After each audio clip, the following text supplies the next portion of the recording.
Hey everyone, welcome back to another episode of Tech It Simple. In today's video, I'm going to show you how to download beta application on your Android device. Watch the video till the end. And don't forget to subscribe to our channel by hitting that subscribe button. Also press the notification bell icon so that you'll never miss another update from us. Beta is one of the fastest growing betting websites on the African continent. If you'd like to download the application on your Android device, then you'll need to go open up your web browser.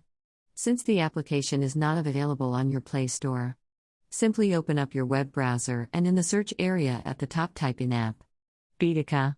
And search. You'll end up in this page where you can easily download your application for your Android device.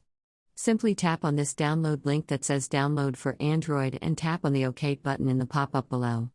Once you are done with the download, tap on the Open button and tap the Install button in the pop-up in order to install the application on your Android device. Wait for a couple of minutes.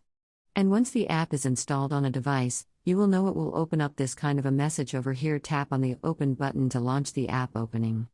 That is how you can easily download BETIKA application on your Android device. Now choose your country from the list and proceed further by tapping on Proceed beneath. I hope the tutorial was helpful to you. That is how you can easily get the application downloaded on your Android device. If you found the video to be helpful, go ahead and give us a thumbs up. Feel free to comment down in the comment box below if you have anything to say to us. Either back soon with more tutorial videos like this. Thank you for watching.